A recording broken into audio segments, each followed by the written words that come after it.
women's agency and activism in the 19th and early 20th centuries. And its aim, as you know, is to celebrate and honor Elinor Accampo on the occasion of her retirement from the University of Southern California after 34 years of service there. You are undoubtedly familiar with her influential body of work, including the monographs Industrialization, Family Life, and Class Relations, Saint-Chamond, 1815 to 1914, which was published in 1989. Blessed Motherhood and Bitter Fruit, Nellie Roussel and the Politics of Female Pain in Third Republic France, published in 2006. Her co-edited collections, Gender and the Politics of Social Reform in France, 1870 to 1914, with Rachel Fuchs and Mary Lynn Stewart, which was published in 1995. And Confronting Modernity in Fin de Siècle France, Bodies, Mind, and Gender, with Chris Forth, which was published in 2009, along with her many articles and essays. She has also served our profession in numerous ways, including 2 terms on the WSFH's governing board and as president of SFHS, and as an insightful reviewer of books, articles, and many tenure files. As I look out into the audience and see faces of friends and colleagues whose lives and works have been touched by Elinor over the decades, I am reminded of the words that I had the honor of sharing back in September at a conference organized in her honor by her colleagues at USC. Asked to reflect on Elinor's professional and personal impact on my life and work as her first doctoral student in modern French history, and how our lives have been connected for the past 29 years. I'm still wrapping my head around that one. I remarked then that the Nigerian proverb, "It takes a whole village to raise a child," is fitting. I would, however, expand on this proverb for our purpose today.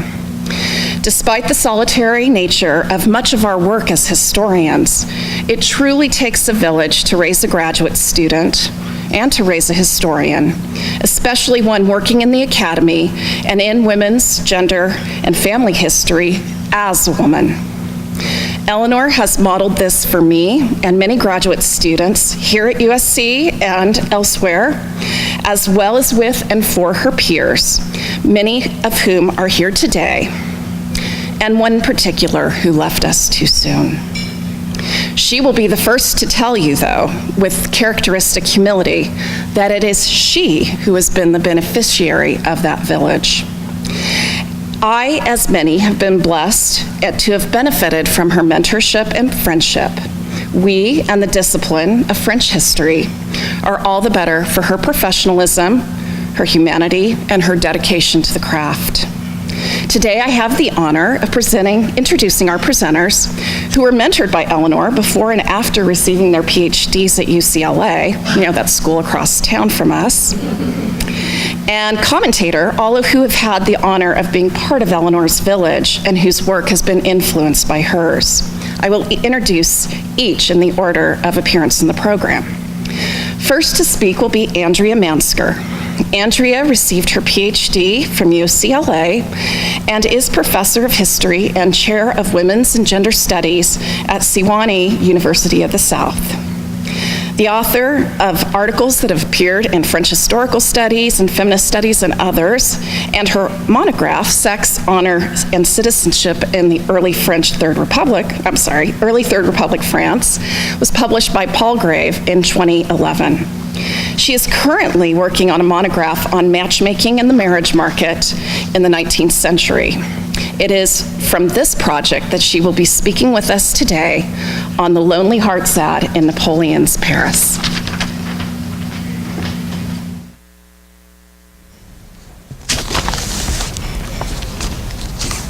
Thank you, Cheryl. I just wanted to take a moment to say how absolutely grateful I am to have had Elinor in my life and in my career. I'm definitely a better scholar today for having worked with you, so thank you. In 1813, near the end of the Napoleonic Empire, celebrity marriage broker Claude Villaume unveiled a new phase of his press campaign to promote his marriages by correspondence to the readers of the Petite Affiche, the only authorized classifieds publication in Paris. Explaining that he wanted to give his clients the opportunity to communicate their personalities and preferences for a mate directly to the Petite Affiche readership, Guillaume resolved to, quote, publish the letters of those who write to me relative to marriage every 5, 10, or 15 days, and only when they authorize me to do so, omitting names and addresses, end quote. Provocatively entitling his new column, Mariage ou extrait du portefeuille de Monsieur Guillaume, the matchmaker later reported that he was overwhelmed by epistolary responses and long-form personal ads from male and female readers who reacted to his proposal. Over the course of several months in 1813, the broker published 27 letters and 2 poems written by clients in the Parisian classifieds. Encouraged by public interest, he compiled the majority of this correspondence into a brochure of the same name and prepared 10,000 copies for distribution. Women from all segments of the middle classes eagerly reacted to this new medium of the Lonely Hearts ad, crafting imaginative narratives about themselves and their marital preferences for the agent to publish. These letters, along with numerous personals that Guillaume placed for his female clients, reveal some of the novel ways in which women use the commercial space of the classifieds to renegotiate their roles in the rituals of courtship and marriage. In her analysis of the late 18th century newspaper, Le Courrier de Limon, Jennifer Jones conceptualizes the personals as a modern site that blurred the boundaries between public and private, forging a new link between print culture, commercialization, and intimate experience. Women's enthusiastic participation in this new anonymous matrimonial marketplace points to their active negotiation of the border between their public and private lives in the years following the Napoleonic Code and its supposed consolidation of women's domestic identities. Similar to the post-revolutionary women authors analyzed by Carla Hess and the performative subjects of the new biography, Guillaume's female respondents used the personals to transform their intimate selves into public ones and to, quote, make their thoughts independently available to the anonymous readership, end quote. In doing so, they asserted their right to act as autonomous, rational consumers in the public sphere. This project was facilitated by an urban context of social fluidity and augmented circulation created by revolution, war, and Napoleon's experiments with the social hierarchy. Prior to his publication of Reader's Correspondence, Guillaume's typical method of operating was to compose short personals based on his profiles of customers and their preferences. Men dominated his clientele, though between October 1811, when he began brokering marriages, and December 1814, when his advertising dropped off due to political circumstances, the agent published abbreviated ads for over 90 women and their families who sought spouses for their daughters.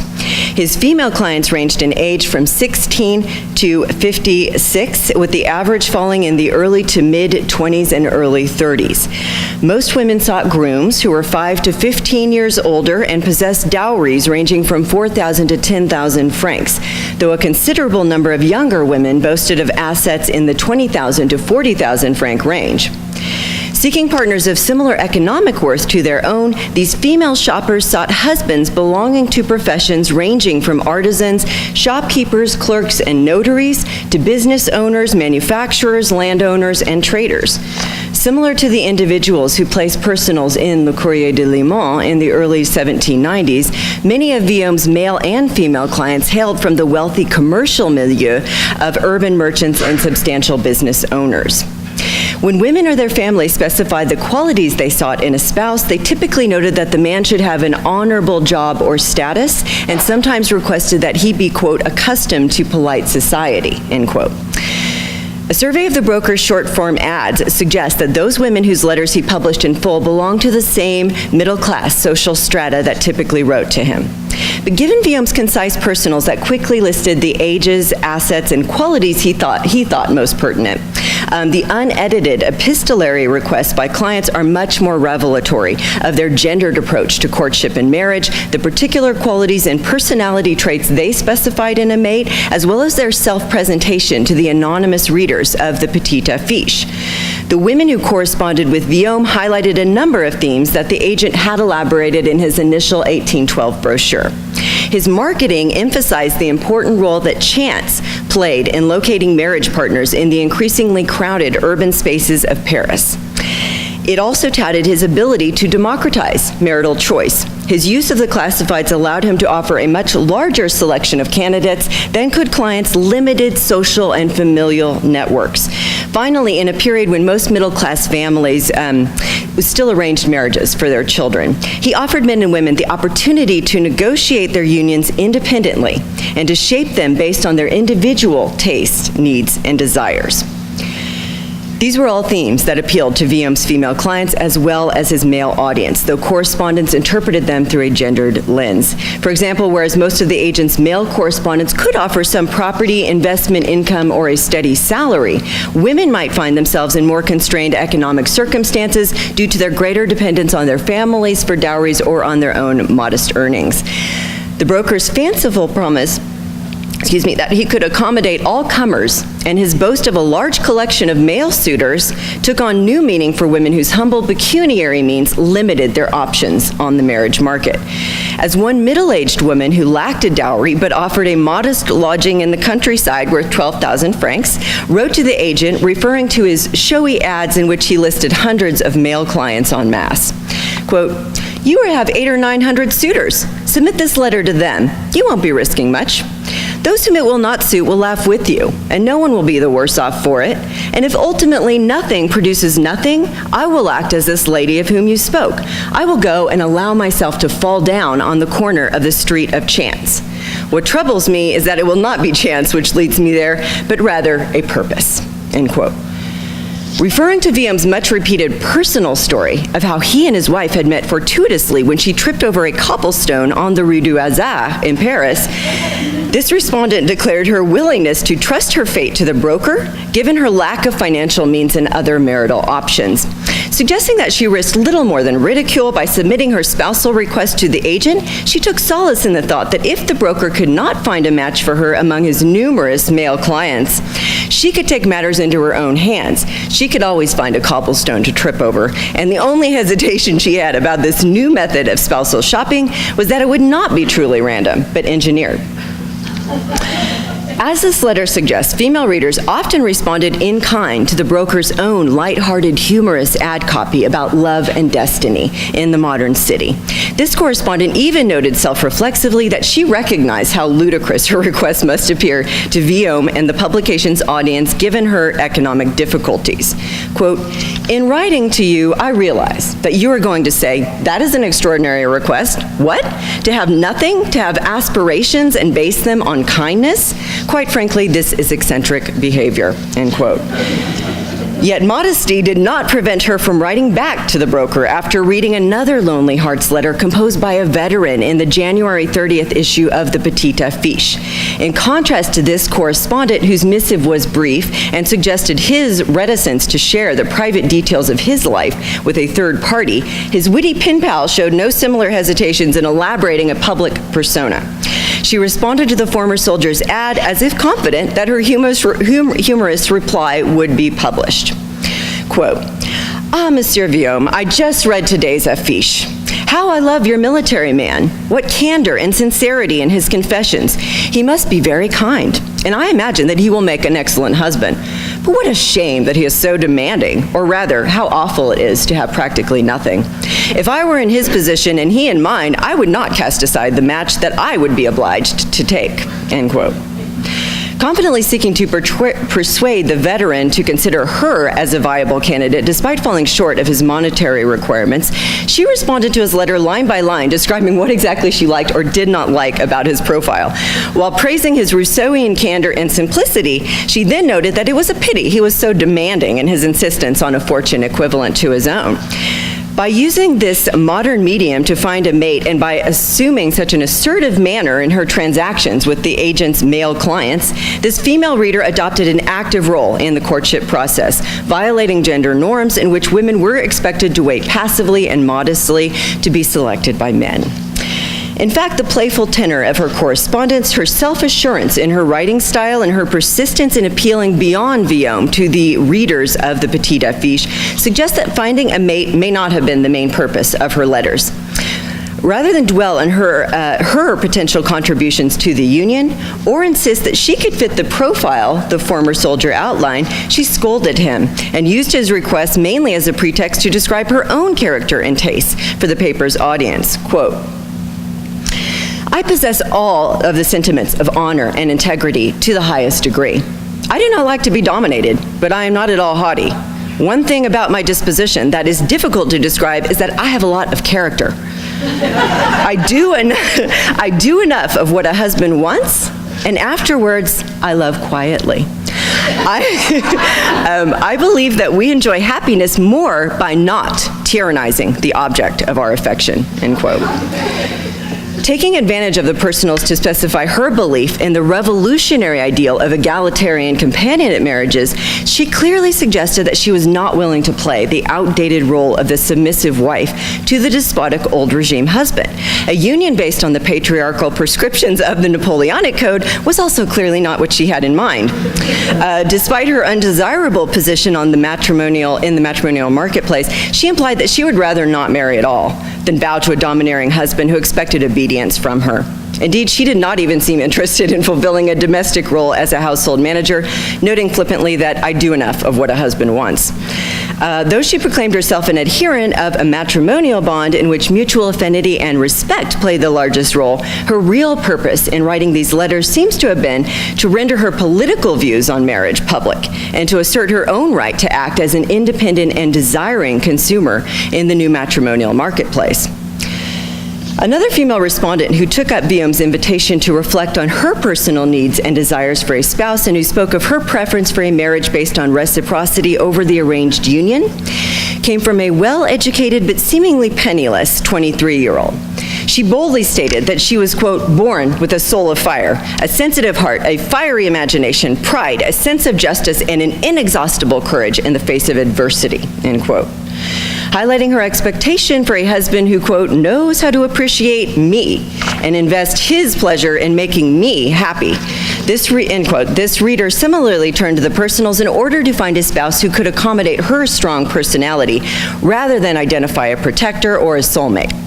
After noting paradoxically that she was, quote, reserved in manners, discreet, and very patient, end quote, she clarified that she would, quote, boil over if confronted by the abuse of authority within marriage. Then you would only have a cold wife who is numb to criticism and ready to defy everything in order to shake off a tyrannical yoke that her delicate nature could not bear, end quote.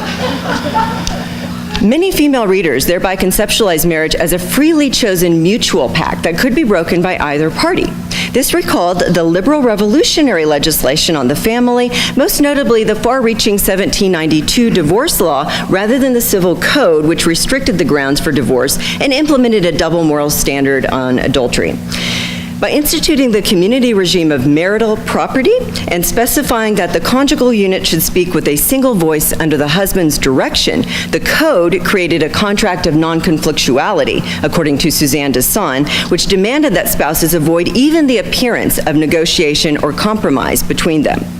Far from indicating that they were prepared to submit to the inequitable power dynamics of the Napoleonic conjugal unit, the women who wrote to Viaume signaled their unwillingness to keep up this facade and their readiness to rebel at the first sign of trouble.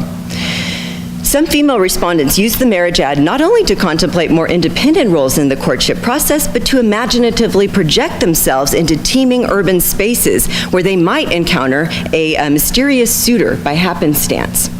One comfortably well-off 35-year-old widow of a former judge noted about her decision to write to the agent, quote, having had the opportunity to see a well-matched and very happy couple formed with your assistance, I said to myself, perhaps chance could serve me as well and allow me to meet an honorable man who is sensitive, educated, of good company, and who combines the charms of wit and compassion.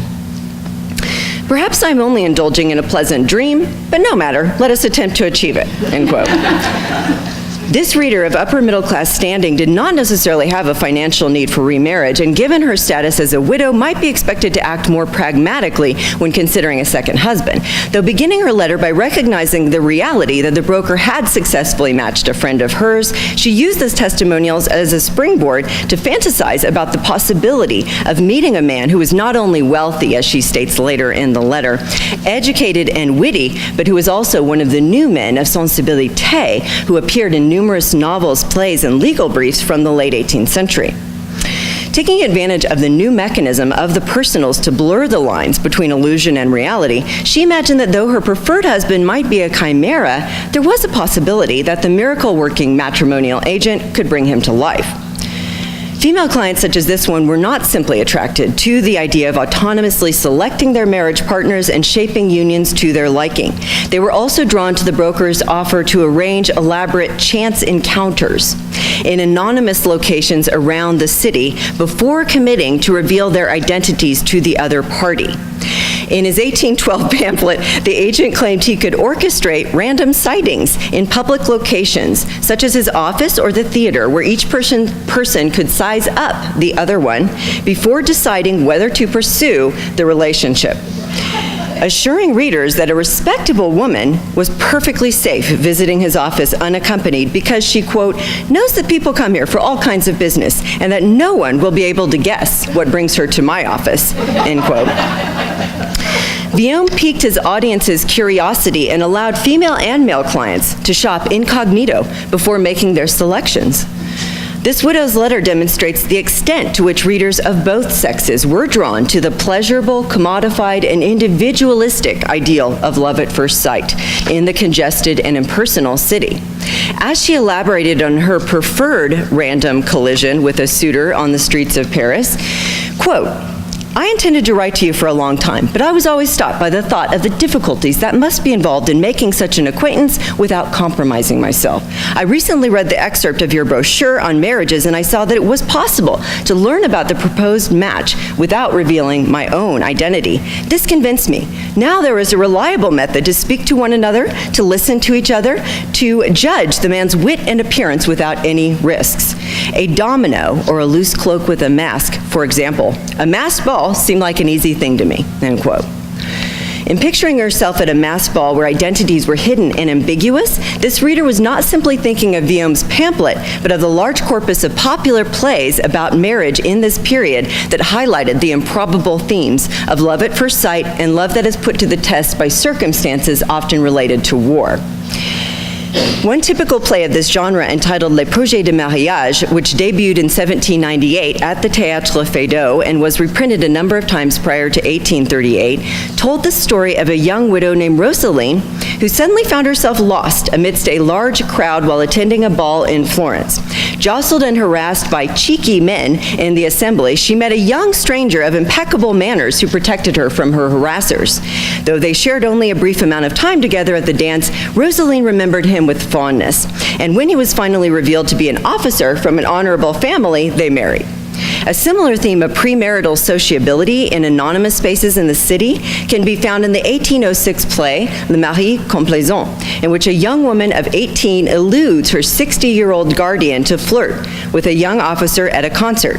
Though such scenarios may have been untenable for young sheltered women of upper middle class status, historians have suggested that Napoleon's Paris was characterized by increased mobility and social reshuffling due to revolution, war, and migration. Denise Davidson argues that gender norms were in flux and that women from across the social spectrum were prominent participants in the post-revolutionary urban spaces of leisure and spectacle, often navigating this terrain just as confidently as men.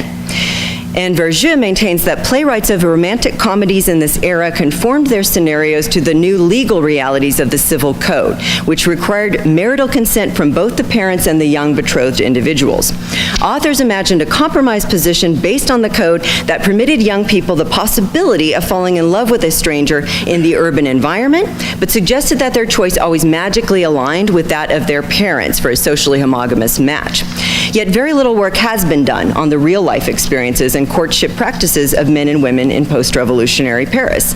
Steeped in literary narratives of the bolt of lightning and romantic love, many of the women who wrote to the agent seemed to relate his promises to these ubiquitous fictional narratives and to believe that such individualistic ideals were not out of reach for them. Such as extraordinary epistolary ads suggest that Villaume's female readers attempted to engage in a much more active negotiation of both courtship and marriage in the modern city than has been assumed in the scholarship on women's post-revolutionary exclusion from the public sphere. Women used the new commercial space of the personals to project themselves into fluid and indeterminate sites in Napoleon's Paris where they could socialize with strangers without revealing their identities. Female correspondents took pleasure in composing their own witty and attention-grabbing letters in which they delineated not only their preferences for a mate, but their own public personas and political views for a receptive mass audience. These women became active participants in the new matrimonial marketplace that emerged in the Petite Affiche, making rational calculations as autonomous consumers who, quote, scrutinize the marketplace for the best available deal on intimate relationships, end quote, as Sophia de Mauzy argues for contemporary online daters. Thank you.